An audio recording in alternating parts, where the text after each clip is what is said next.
Bonjour, la question 17 de notre Master Quiz de l'Avent nous emmène aujourd'hui en 1910.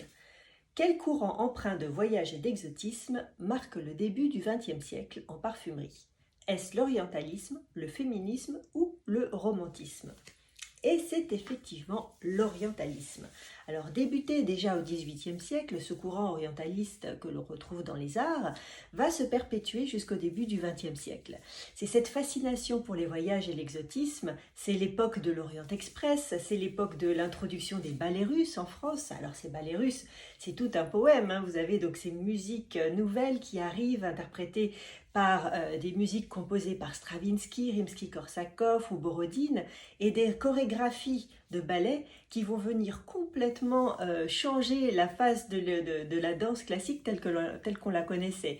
Donc des danseurs comme sortis des contes des Mille et Une Nuits vont venir dans des mouvements nouveaux, frisant l'érotisme, dans des costumes très légers, très vaporeux et aux couleurs chatoyantes. Donc quelque chose de vraiment très nouveau dans la danse.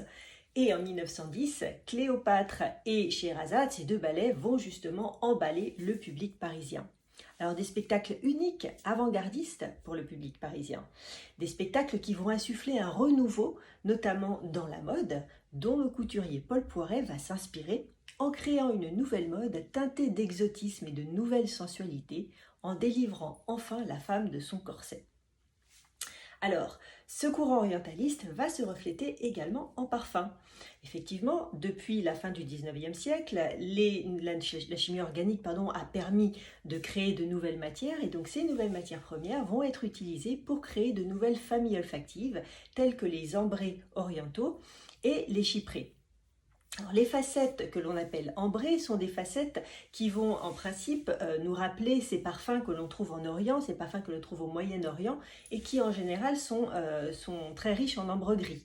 Alors l'ambre gris étant très cher, on ne va pas pouvoir forcément toujours utiliser cette matière première, mais en revanche, on va pouvoir créer des accords qui vont reproduire ces notes ambrées. Donc on va avoir des accords qui vont mêler le patchouli, la vanille, le santal, le labdanum, la myrrhe, etc. pour donner des sensations très chaudes, très sensuelles et donc dites très orientales.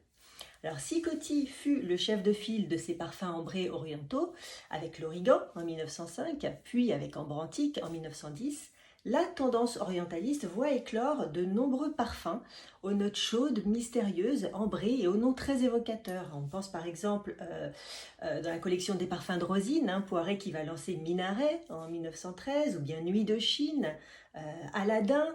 Plus tard, vous avez Guerlain qui va lancer Pour Troubler en 1911, Mitsuko puis Chalimar. Et en Espagne, vous avez également Nilurria qui va lancer Maderas de Oriente avec la fameuse danseuse Tortola de Valencia qui elle aussi va utiliser ces fameux mouvements très nouveaux et très sensuels. Alors les orientaux demeurent encore aujourd'hui une famille olfactive dominante dans la parfumerie, mais qui a su s'adapter au goût du jour en insufflant notamment des nouvelles notes beaucoup plus gourmandes.